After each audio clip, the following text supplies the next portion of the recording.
What up, y'all? This is Bboy Odin Rock, Furious Styles Crew, Odin's Eye Creations. I've been in the hip hop culture since '93. That's actually when I started breaking. I was new about the culture and the music and the elements way early on. My brother's B-Boy House, so he's the one that introduced me to all the elements, what hip hop's really about. So that's what did we do? We just did 31 years, so I've been involved for 31 years as a hip hop practitioner. As far as filming, I started filming, it's probably been like 28 years now. That started with my brother telling me how important it was for us to document what we do in the culture. I wasn't even thinking about being a cinematographer or editing. It was just filming and everything we were doing. That's how long I've been in the game with that, and I'm a B-boy. My breaking journey literally started when I was about 4 years old. There's footage of my brother in Chicago teaching me how to hit freezes, how to do handstands. Of course, I didn't know what that was, but there is footage of me doing little poses and doing little top rocks and little front rolls. So it's really been a part of my entire life. And as a shorty, as being House's brother, he would always get me into recording music mixes that were on the radio. He would go out and party, and he'd be like, yo, at 10 o'clock, hit record on B96.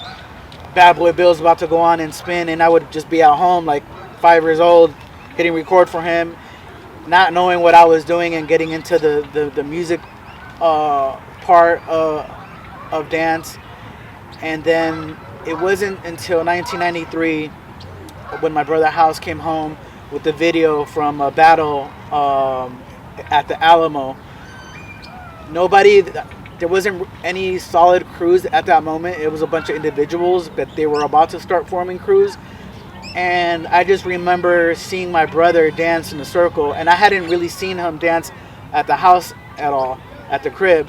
And he just he started watching. It wasn't even that he was showing it. He just started watching it, and I just happened to be sitting next to him. And then I was intrigued. The first thing I heard on the video was the music. It was like electro funk, like the electro jams, like Jam On It, the Debbie Deb Lookout Weekend. So that intrigued me. I was just like, what kind of music is this? I haven't really heard that. At the house, it was always hip hop with my brother. My parents were always into music, so I would hear, funk, salsa, classic rock. But this music was different, and I was just like, yo, what's this? And I kept watching it. And then I started seeing people dance. And there was this one kid that started doing windmills, and it blew my mind. I was just like, yo, this kid's like a wizard, like a magician. Like, how are you doing this with your body? That doesn't make sense. And then my brother went out in the circle, and he had a huge reaction with the crowd. He was like already known in that scene, and people started cheering for him. They're like going crazy, and I was like, what the heck? I looked at him like, yo, you be doing this? And I was just like, I want that feeling. I was just like, yo, that seems like a dope thing to be around. And I was just like, I want that same feeling of getting the props and going crazy. And I asked my brother, yo, how do I... He was telling me in that video, yo, this guy's going to be in our crew. This guy's going to be in our crew. These guys are going to be our rivals, da-da-da.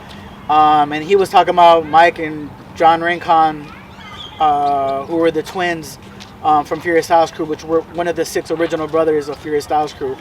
And then I was just like, how do I get down with the crew? And he was just like, okay, you have to watch Beat Street. He gave me a whole thing. I had to watch Beat Street. I had to watch Star Wars, which was a graffiti documentary that also had breaking and rapping. I had to watch Wild Style. I had to read Subway Art and Spray Can Art, which were books. And he took it on the educational side first. He's just like, before I teach you how to dance at all, you have to learn about all the elements. He's like, give me a book report on what I'm telling you to read, and then watch these movies. So before I even started learning, I was reading about the history of New York graffiti, I was watching the movies, and what I was doing, I was just like, okay, if these guys are in a movie and I could dance that style, I'll at least be good enough to get in the crew. And so I did my book report. I started drawing. He was telling me I had to have good hand styles, because he was also a graffiti writer. He started off as a graffiti writer in Chicago. And then he was just like, okay, if you beat everybody in the Roxy scene at Beach Street, you could get down with the crew. And so what I did, back then it was like no slow-mo, it was a VCR, it was pause, hit pause, pause. I was watching everybody's moves and trying to emulate what I could from everybody. And I was going round for round. I was just like, okay, I learned that first round from Baby Love's footwork. Okay, Ken Swift's this, Crazy Legs that. And of course I wasn't getting it as good, but I was just like, if I can at least get something similar to that, he'll put me down in the crew.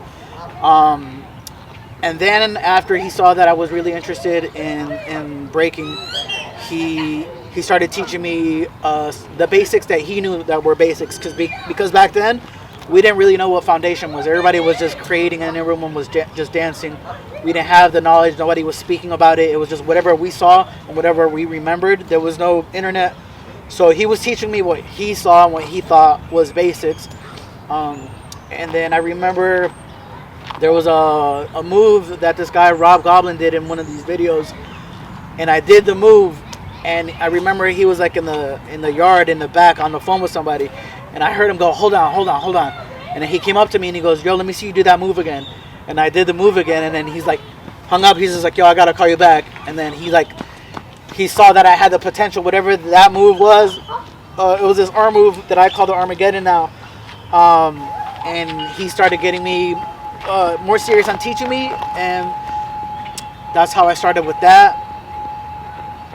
Yeah, so that was the very, very beginnings of my breaking with him and that. And then we started the Furious Styles crew, which was my brother House, myself, Mike Rincon, John Rincon, Mr. Groove, and Adam Cruz. And so there was 3 pairs of brothers. So from the get-go, it was already like a family thing, because we were 3 pairs of brothers. So we looked out for each other like brothers. We were already hanging out with each other like that, outside of breaking. And then, let's see, I remember one of my first battles, actually before I even started being a serious b-boy, I started with popping. And I remember one of my first battles, it was at the G City Church. And I remember, who did we battle though? It was like the Holy Hip Hoppers, I think. It was like some Christian hip hop group. Motor City Crew, which they became our homies afterwards, and that's where Mr. Groove came from.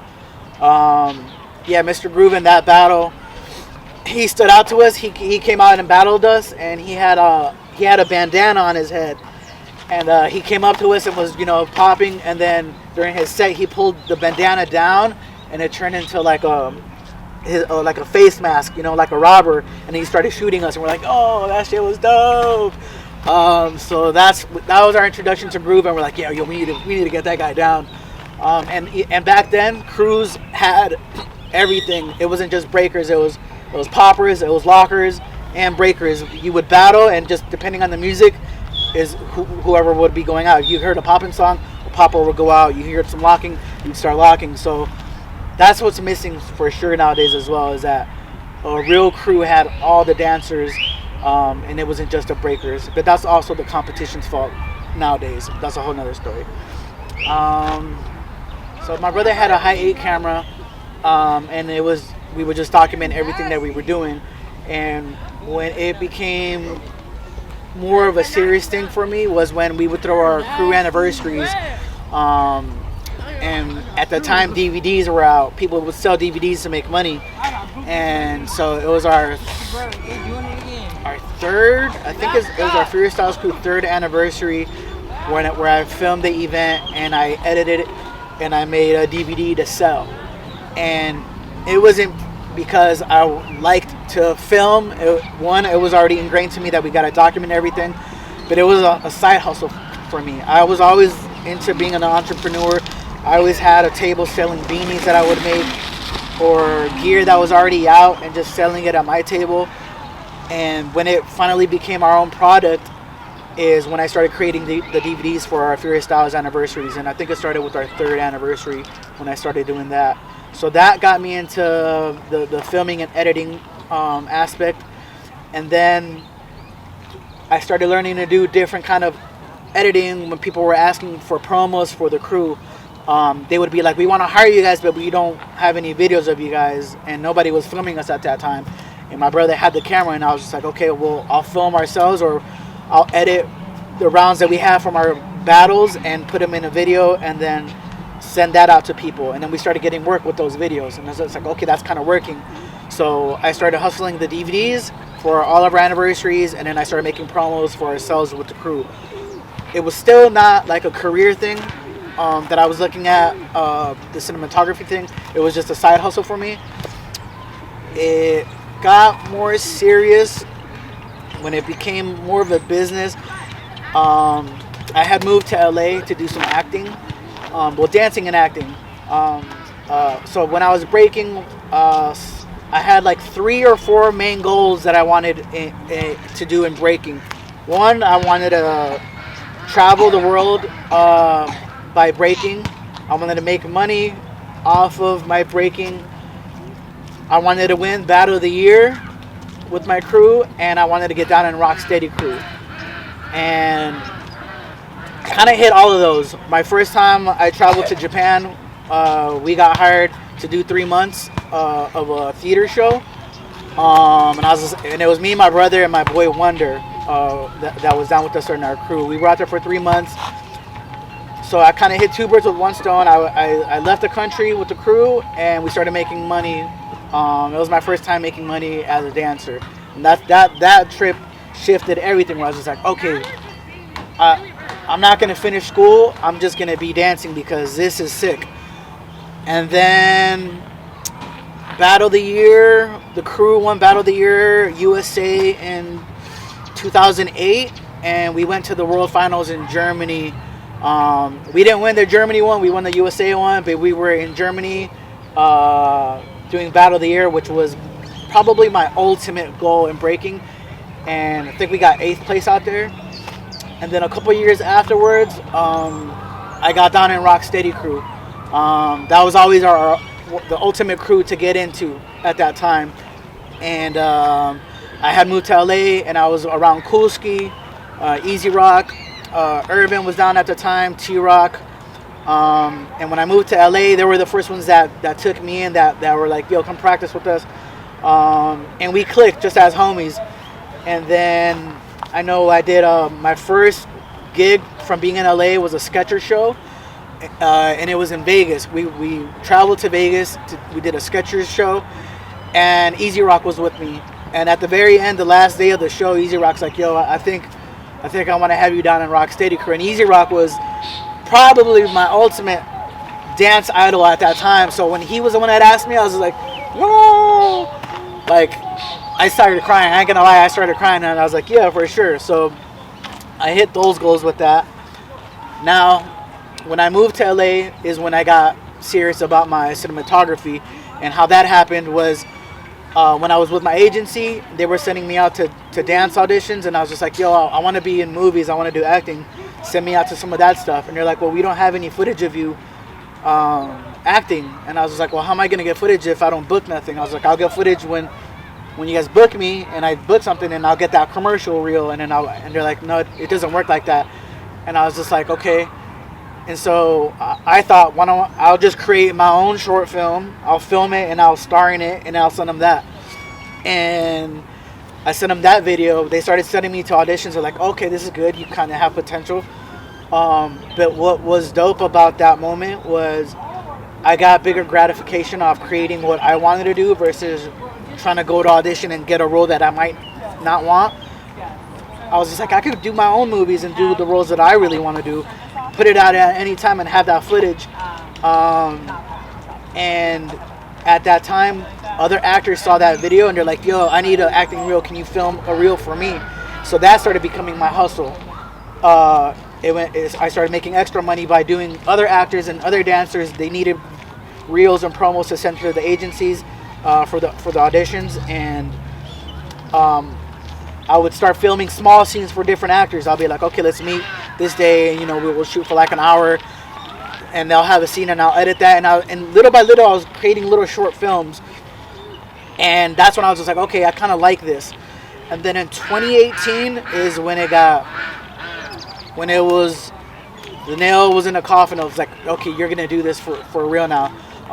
In 2018 there was a film festival. It was called the Arizona Film Festival, and it was a 48-hour challenge. And what that meant was you have 48 hours to think of a concept, film the movie, edit the poster, and turn it in within 48 hours. And it was me, my boy Cannon, our friend Danny. It was just three of us that were doing this movie. And when we showed up to the event, there was groups that had like 20 people in their production team, and we're like, oh yeah, this is gonna be tough. So what that was and you couldn't cheat like by starting a movie early and then saying that that's what the movie was.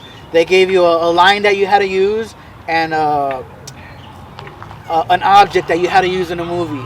So our line was, it's gonna be a long night, and then the object was a piece of foil. They're like, you can use the foil however you want, but you guys need to have foil in the movie. And so we kind of messed ourselves up, but we didn't. I mean, we ended up winning, but what happened was we used the foil. We ended up making like a psychological thriller, and we're like, okay, how can we make a movie within 48 hours quick? And it was just three of us, so we're like, okay, we can't use mad locations. Let's try to keep something in one place. And so we ended up putting foil, which killed us because it took us like 6 hours, but we put foil all over our one room. Like we had like, I don't know, we probably about like thousands of feet of foil, and we took 4 hours putting everything on the bed, on the artwork. Everything was foil. We're like, they want foil, we're gonna give them foil. So we did that, and yeah, it was like till the very last second that we submitted the video, and we ended up winning Best Picture, Best Director, Best Sound Design, Best Movie Poster, and yeah, I think it was just those four. So after that, and when we were at the theater watching the rest of the competition, you had to go and watch everybody's movies, and we were like, yo, this movie's kind of trash, or like we're like, this movie got submitted, and we started just comparing ourselves, and then our movie came on, and everybody had a super dope reaction to it, and everybody that did the movies had like a production team of like 20. There was like lighting, there was sound effect, there was cinematographers, and they just had mad people, and it was just three of us. It was really just me and Cannon that did all the work of the filming and the editing, and that's when I was just like, we won. And that's when I was just like, okay, we might be kind of good at this. So I was just like, let's kind of stick with what we're doing here, and I really enjoyed that whole process. And at that same time, I was already transitioning from competing as a b-boy. You kind of go into like almost like a circle with breaking, and it was to the point where you start off because it's fun, or you want to impress girls or whatever, and then you want to get good and you want to start competing, and then it becomes, I want to make work, I want to get paid off of it. So you start doing work, whatever it is, if it's teaching or doing choreo, and then you just want to do art with it. You just want to perform and create art, whatever that means to you, whether it's a theater, and then that becomes work, and then you're like, I want to do none of that, and I'm just gonna dance whenever I feel like dancing. And I was already at that point of my life where I was just like, I did the whole circle of what dance, competing, performing, making work, creating art, and dance stopped becoming fun for me. And that was the moment where I was just like, I quit. My main money source was dancing. I stopped teaching, I stopped competing, I stopped judging, I stopped doing everything because it wasn't fun for me, and I didn't like that. I was just like, why? I'd be at the club and I wouldn't want to dance because I've been dancing all day, or I have a choreo that I'm thinking for my students, and it stopped being fun. And once I was just like, okay, let me put the energy for like 3 years that I put into my dance, into my cinematography. Let me see how far that goes. And once I did that shift, I started getting hit up. People started seeing our movie, and musicians and rappers started hitting us up. They're like, "Yo, can you do a video for me?" Da da da. And little by little, the more people that saw my stuff, the bigger the artists that I would work with, they would have people that would see the video and be like, "Yo, can you do something for me?" And so work just started coming in, and it's just been that ever since.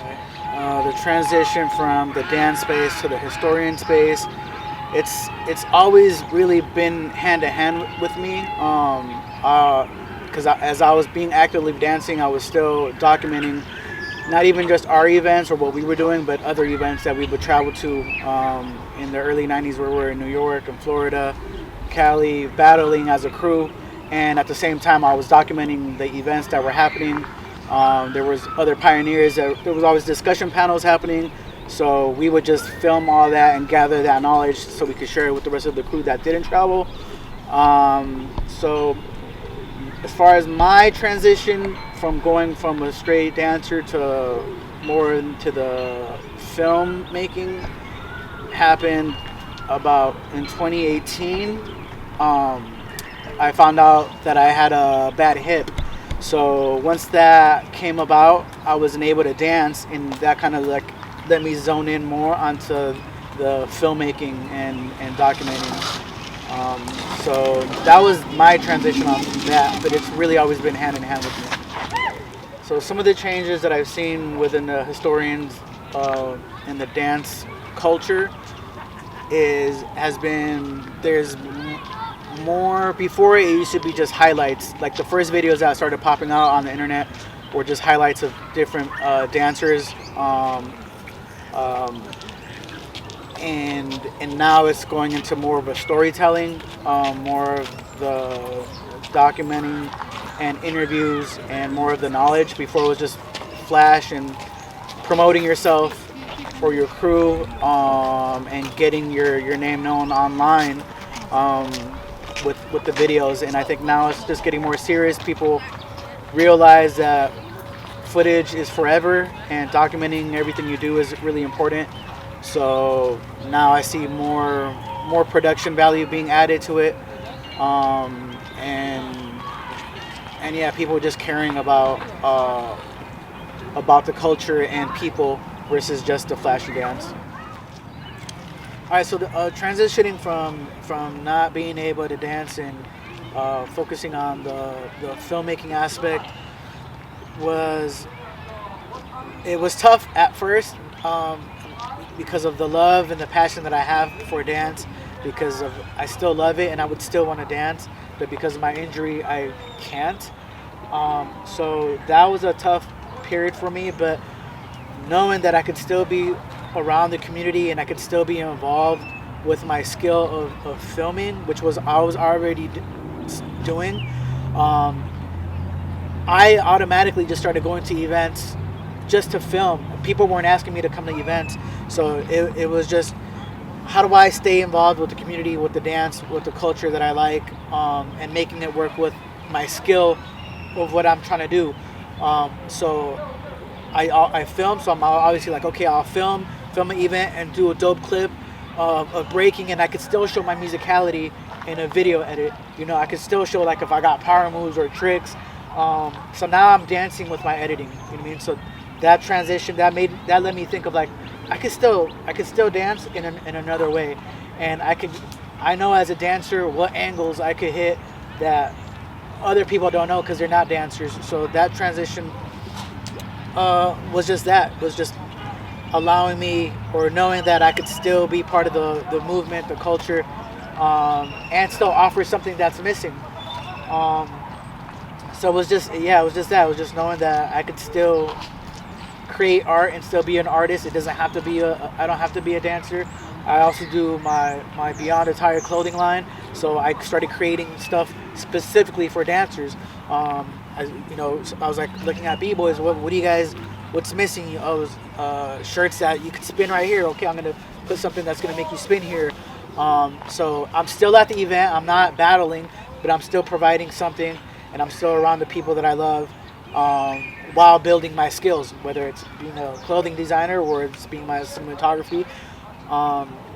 That's what helped, is knowing that I could still do what I want to do as a b-boy or as a dancer or as a creator, and just in a different format. It just having that click, be like, well, I could still do this. I still show my musicality when you see videos. Like everything's hitting some sort of beat, and it's awesome to play with dancers' footage, and seeing what they're hitting at the same time. It's just like, okay, people didn't see them hit that on the track, but if I film it this way, if I shake it a little bit, they're gonna see that throw that they met.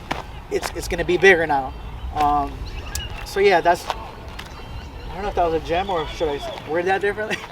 And generally in the dance world, I know it's a little different for Crump, and I'll try to touch base on those. To me, the dance sessions is where it's a no judgment zone. You're there to either practice your moves or just vibe with people, or just to let off what you're getting, any problems or anything that's going on in your head that you have in the outside world. You have that moment it all disappears when you're in a session. Nothing really matters. You're just doing you. You're creating your art, and you're around people that you want to be. It's not forced. So when you're there, it's because you want to be there. So it's a place for you to, just you can go in with different mentalities of either I just want to practice my moves, or I want to work on my stamina, or I just want to feel a vibe with you, and it doesn't have to be a crazy move. I could just be like this, and that's what I'm there for, is just to just catch a vibe. There's also times where you're in a session and everyone's going right after each other. It's like a mini battle, but it's really just, you guys are just testing yourselves, and it's a conversation. A lot of times you're having a conversation with one another. Dance is a language. It's a physical body language, and so you're talking to each other without saying words, because you could be at a session with somebody from a whole other country, not understand what they're saying, but when you see them dance, you're like, I get it. I know where you're coming from. I feel the same way. So it's just a place to connect. And yeah, just depending on what you want to get out of it, you can get out of it.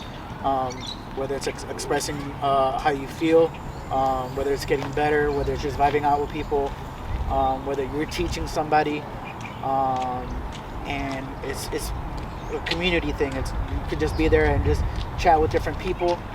So to me, that's what the session is.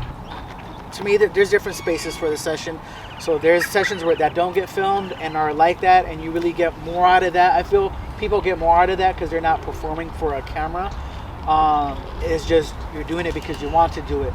And then the difference now, it's evolving to people filming the sessions, which in one way it kind of evolves, it gets a little bit better because now you're trying a little harder. So you're automatically getting good. People are hyping you up a lot more. And now you have a purpose, or what is it? An intention. So now there's a different intention with it. So now when you're dancing, you're going straight to the camera. You know you're gonna want to see that footage later, so you want to do your best. To me, it's good and bad, because now we have an eye in the session, and now you want to perform. Maybe you weren't even going to dance that night, but because the camera's there, and maybe the footage is going to look dope, you're like, let me get one round in so I can have a clip of myself. Now your intention's different. Now you're doing it, you are getting good, and you're probably doing a dope round, but now you're not really doing it for yourself as much. You're doing it for the footage or for the public eye, because this might be on a video.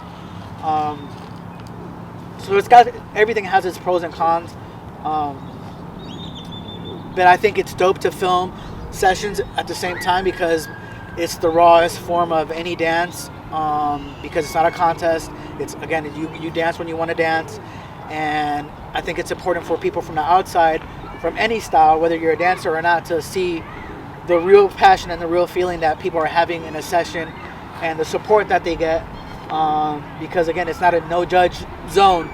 Usually you go to a contest and people are kind of quiet, at least in other styles. Crump's different because I know that's part of the hype, but other styles are kind of quiet because I'm about to battle you. I'm not going to cheer you on because I don't want people to think that you're good if I think you're good. So everyone's kind of have like a weird attitude, so they stay kind of quiet. But when you're in a practice, I'm not there to battle you, so I'm there to support you. So it's like, yeah, get that. So it's both of those feelings. And yeah, I think it's dope that people get to watch it. I feel like you should have sessions when the camera is there and have sessions when it's not there. I know a lot of people are really into the social media and promoting themselves and getting any clip as much as possible, but just know that, remember, those intentions are different when you're doing that. Have those moments where you don't have the camera there. Don't put your phone up. Just do it for yourself, because you will also get better and you'll find out more about yourself quicker when you do it on your own versus having something set up, because you're zoned in with yourself and the music and whatever you're trying to get out of it versus looking cool for the camera. Yeah, just the energy and the difference that I see when I film competitions nowadays. It's amazing, especially we're at the end of 2024, about to start 2025. Competitions took over the world. Footage is taking over the world. Content is king nowadays. So I definitely see a different aspect and energy from when people are dancing or performing or competing, because one video can change your life nowadays. You could do one dope round and it's going to travel the world and people are going to want to fly you out because of that moment that you had. So now people know that there's something bigger at stake versus just getting the footage. Now it's traveling the world. Now we have the internet, the social media, and it's dope because you see everybody at their elite levels. You see everybody really performing high. Dancers are being more serious about how they take care of themselves, how they perform, what they eat. They're starting to become more of athletes and just taking care of themselves mentally and physically, which is super dope because you didn't see that before. Before, we would go eat Jack in the Box right before we would go practice. Now people are like eating salads or, nutrition drinks, watching what they eat because they want to last longer. Now it's a career, so that's a different energy that dancers know nowadays, that you can make a living off of it now. Now we're in a space where there's sponsors, where there's people paying you to do things. There's a lot more work. So the difference from like the early 90s, 2000s to now is a huge difference, because now it's becoming a career. Now you could do things even as a cinematographer. Before, I wasn't getting paid to put up the videos I was doing. Now they're paying me to film these videos and post them up because everybody knows the importance of both the performer and the cameraman. Yeah, so my experience has definitely changed filming Desert Storm. The first time I filmed it with Ronnie, Desert Storm 3, it was already I think that's like when it became a big event. There was a lot of people that came down, and to me, I was just there really to work. I was just like, okay, you want me to film the event? I'm gonna film the event. I didn't take it like as a historic thing. So it was just me just doing it, getting dope footage, and I wasn't too involved with the Crump community as either at that time. So to me, that was kind of just like, okay, I'm just gonna get this dope footage and just film. I think it was just the battles that I did. Just film the battles, and just edit the battles. Yeah, I don't think we did the DVD format on the third one. So it became from just a job to, oh, okay, I see the impact that not only the event had, but also the footage. I know footage is important to a lot of dancers, and especially with crumpers. And getting the feedback that I got from that, and people thanking me, they're like, oh, this is how Crump is supposed to be filmed. Thank you, because nobody ever catches what we do fully. And I think that also comes because I'm a dancer, that I understand where you're moving. I understand where you're going to go. Crump is definitely really spontaneous, and sometimes they go a different direction where I think they're going to go. And to me that it's super dope when I catch those moments.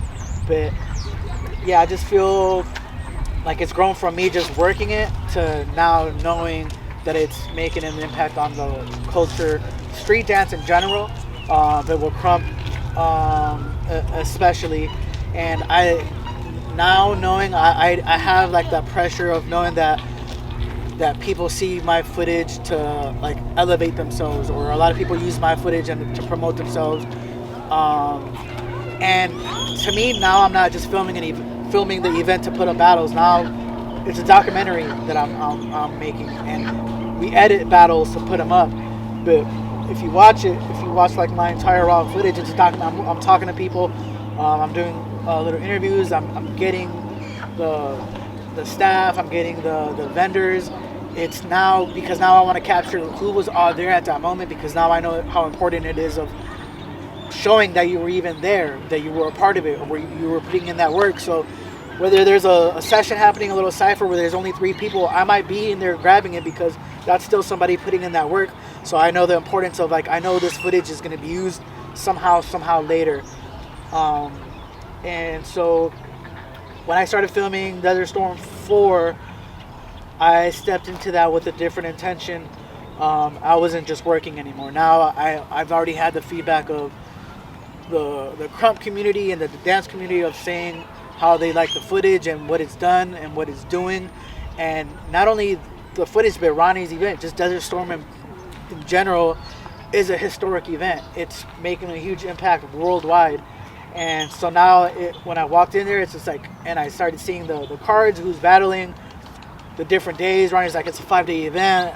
I think that's probably the longest days I've filmed an event. Events are usually 1, 2, 3 days max, and that's our Furious Styles anniversaries are like that, like where I'm filming like 3-4 days, but not as intense. It's just me documenting how I want, and I do the battles. Ronnie's just like film from 10 a.m. to 1 a.m. to outside in the parking lot sessions. So it's a tough job, especially when it's really just me. I've had Canon help me on Desert Storm 3, Desert Storm 4, I think it was just on me. Desert Storm, 4, 5, it was me with a little bit of help of Canon. So, and I understand Ronnie's just like, I don't trust anybody. He's been telling me I don't trust anybody with the vision. I know you're gonna get what I want, and I know you're gonna get what you want, which is what he likes of how I film. So yeah, nowadays, even when I edit, I put more feeling and emotion into it, because I love the dance. I love all the dancers. Crump to me is just is going further in the future. It's a respectable dance, and I have a lot of friends that are a part of it, and I understand it.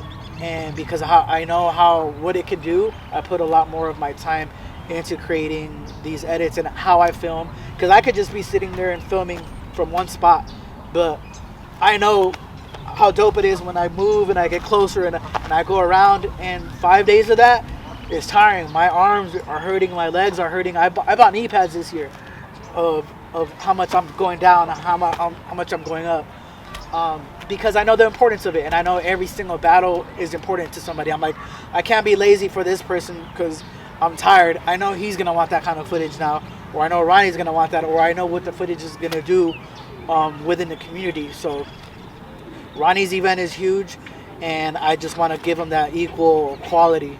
And at the same time, it's showing what I could do as a cinematographer. So it's a win-win for everybody. Me documenting the community, the culture, me documenting the event, and then also showing my skills and getting work off of it at the same time with the cheering time. Yeah, so my eye and the vision for the Desert Storm 5, I just walked in there with the intention of like making it a movie. Every time people say like something's dope, it was like, yo, it was a movie. Last night was a movie, and so I'm really into movies. My ultimate goals are, or one of them is to create feature films that are in movie theaters. So I walk in with, I know that's a different intention or a different eye for say of another cinematographer that's filming just for the event. When now I'm there, like I want to make it cinematic. I want to make it a movie, and I know Ronnie wants the DVDs versions of, so I know it's going to be like a 2 hour, 1 hour long video. So now it's like, okay, now I'm filming for not just a quick battle that's going to be up, that's a 3-minute clip. Now I'm filming for the entire event. So I walk in knowing I got to get, the wide crowd shots, got to get the vendors, just being more detailed in it. And really, again, just the movie aspect, making it cinematic, using different music. The feeling that I get knowing that I'm creating a big part of American culture in Crump is it's amazing, because I just recently started tapping into knowing that that's what's happening. And it does bring me joy and happiness the same way as if I was when I used to dance and battle. Because to me, my favorite part when I would dance was the battling part. So that same energy that I get, I kind of feel like I'm in a battle. Like, okay, this next round's got to be doper, because now there's more people are watching, and it is part of history, and it makes me feel good that I could still, pour into dance in general. And yeah, it's kind of crazy, because it's just recently I started thinking about that, and it's super dope, and I'm very grateful. I'm very honored. I love the fact that people enjoy watching what we create and the impact that it's having. I didn't expect it to be like this, but I'm loving it, and it's giving me more energy to keep pushing, and it's like letting you know, like, okay, you're doing something right.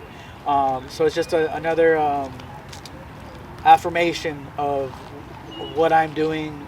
We're documenting what's happening within all of us, and it's going to be seen for years. And knowing that, it's just super dope. It's super dope. I don't even know how to explain that feeling, but it's a dope feeling, and I'm really honored that I'm one of the people who get to do that. And working on with Ronnie at Desert Storm has been a blessing with that.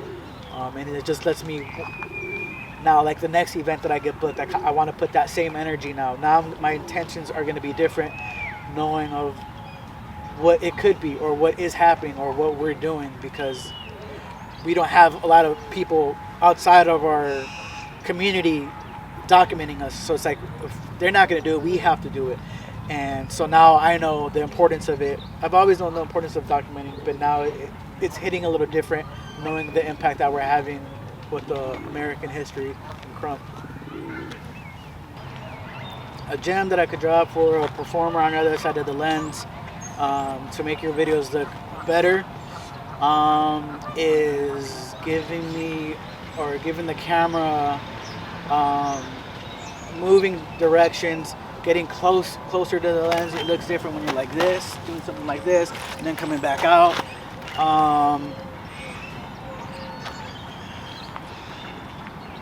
And yeah, I guess like you can just direct a lot of the energy towards the lens. Aiming your moves just like you would do in a battle. You would aim at somebody, do some moves towards the camera, especially in Crump. Move around, because I'm more likely gonna follow you, and that looks different versus me sitting there in the middle the whole time. If you start moving around, if I'm behind the camera, I'm gonna move with you. So if you start walking behind the crowd, I'm gonna go behind the crowd, and some of that stuff looks epic. So give me chances to where it's almost we're working with each other. So do something where I know you're gonna go in front of me, and I can get behind you, and now I'm getting a different shot of the crowd behind you. Come back around. It's almost like we're working with each other. So yeah, I would just say different directions. Give us depth of field. Go close to the camera. Go far from the camera. And just aim your moves towards the camera. Yeah, so a huge thank you to the Dead End family, to Ronnie, to the whole staff that works these Desert Storm events.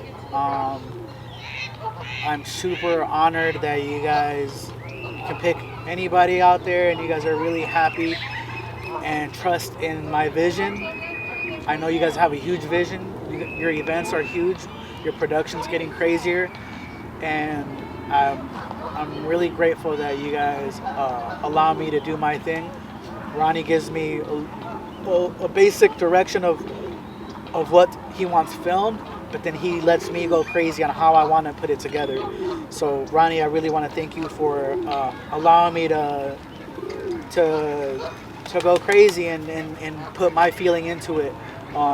It's like a little blend of what they do, what they want, along with what I want and what I'd like to see. So thank you guys for that. I'm super proud of the whole Dead End fam.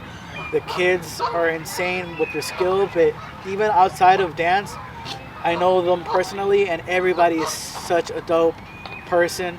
They'll be at our events helping out without us telling them to help out, because they understand the community aspect of it. And Dead End Family really has that community aspect of it. A lot of groups say we're a family and we're a community, but I see and I hang out with people and they're really not. It's just a word that gets thrown around loosely. But with the Dead End fam, it's super comfortable. They all support each other. But not only that, Ronnie's also hard on them, and I've heard him be hard on them, and he's making them better. The same way he'll be hard on me on a video or on a deadline. He'll get on me, and I'm like, damn, all right, I'm on it. So I appreciate that aspect of it. And Ronnie, specifically, what you're doing is incredible. I see all these kids that don't come from a crump.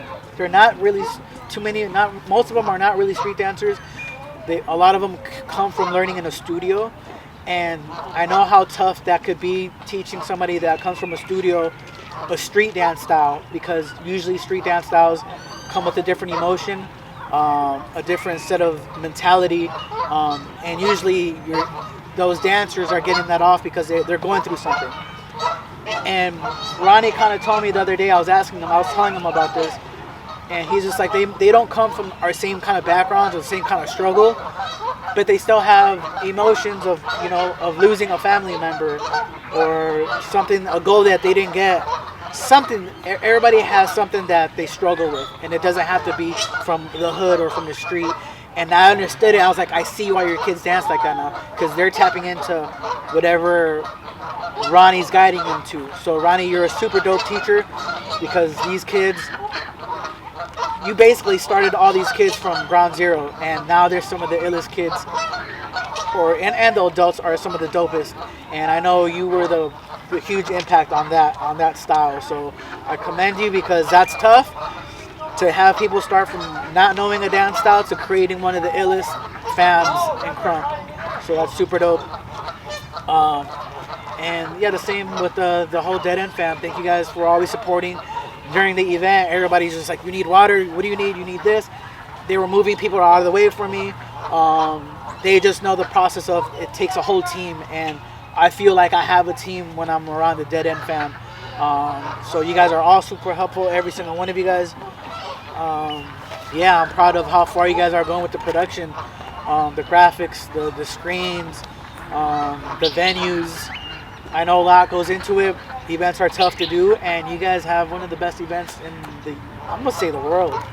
Definitely in the US, but I'm gonna say the world, because I know I've been to events for 30 years, and there hasn't been any events as well as organized or as hype as I've seen Desert Storm.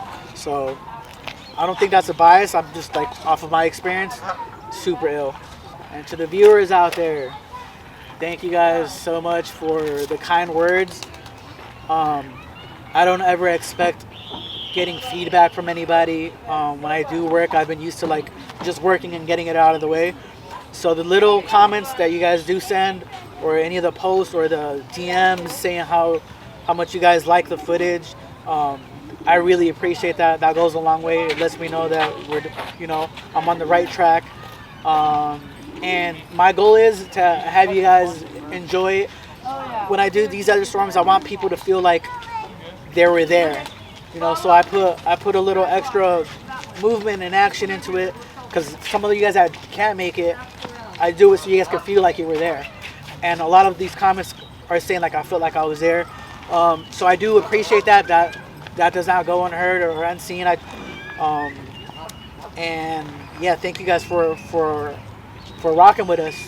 It means a lot because we put a lot of time into it. So those little comments and the views go a long way. So yeah. Huge shout out to Dragon Phoenix Media, Threes Companies. Always consistent. I see them at a bunch of events, and I see the production growing. I see the quality growing. Thank you guys for having me. Thank you guys for doing this. We need more of us doing this, the behind the scenes stuff, creating what we need to do and what we need to see. It's up to us. So shout out to you guys. Thank you guys for having me. Yeah. Whoa. Yeah.